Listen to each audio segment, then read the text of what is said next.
She was 8 months pregnant. It was Christmas Eve. She was preparing for the birth of her son.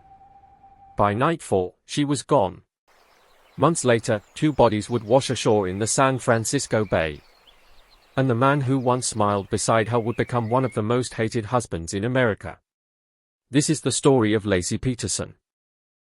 On December 24, 2002, 27-year-old Laci Peterson disappeared from her home in Modesto, California. She was 8 months pregnant with a baby boy she and her husband had already named Connor. That morning, her husband, Scott Peterson, said he left home to go fishing alone at the Barkley Marina. When he returned later that day, he claimed the house was quiet. Laci was gone. Her purse was still inside.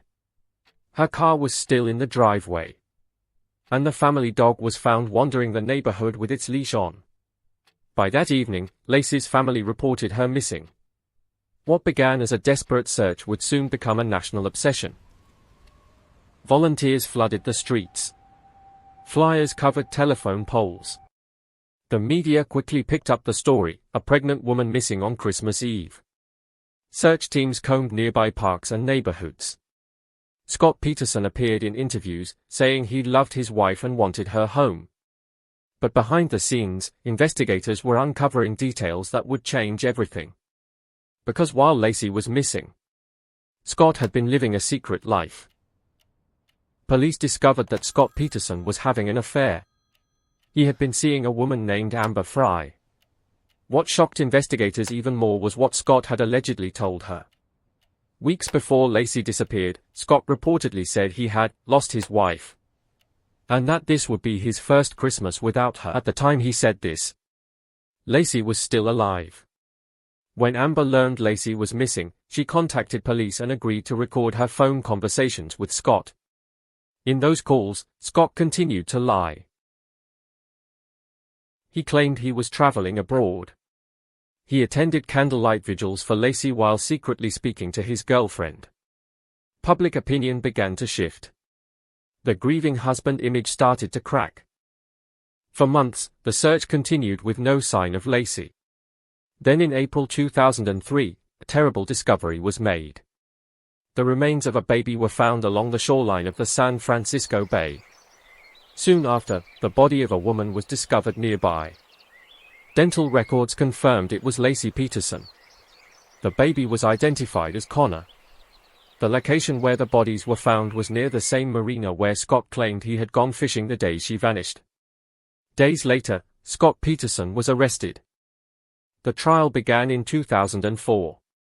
Prosecutors argued that Scott murdered Laci to escape marriage and impending fatherhood. They pointed to his affair, his lies, the fishing trip to the bay, the bodies washing ashore in the same area. There was no eyewitness to the murder. No direct physical evidence tying him to the act. The case relied heavily on circumstantial evidence. The defense argued that the timeline didn't add up. They suggested Laci may have been abducted while walking the dog. They questioned whether media pressure influenced the investigation. But the prosecution's narrative was powerful. A husband living a double life. A secret affair. A pregnant wife gone. After months of testimony, the jury reached a verdict. Guilty of first-degree murder for Laci. Guilty of second-degree murder for Connor. Scott Peterson was sentenced to death. The case divided the public. Many believed justice was served. Others questioned whether the intense media coverage made a fair trial impossible. Over the years, Scott Peterson's legal team filed multiple appeals. In 2020, the California Supreme Court overturned his death sentence due to jury selection issues. However, his murder convictions remained intact. He was later resentenced to life in prison without parole. Even today, debates continue. Was the circumstantial evidence enough? Was the investigation flawed? Or was this a clear case of guilt? The murder of Laci Peterson changed how the media covers crime. It raised awareness about violence against pregnant women. It sparked national conversations about marriage, deception, and public judgment. But at the center of it all remains a simple truth.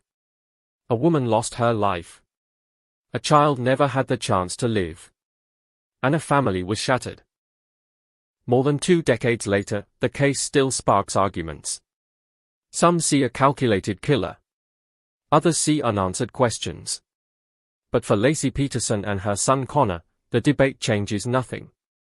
They are remembered not as headlines, but as lives taken too soon. Was justice served in this case? Or do you believe there are still unanswered questions?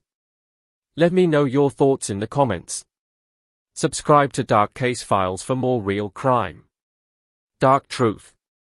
Because sometimes the truth doesn't stay buried forever. Subscribe to Dark Case Files for real crime documentaries, dark truths, and unanswered mysteries.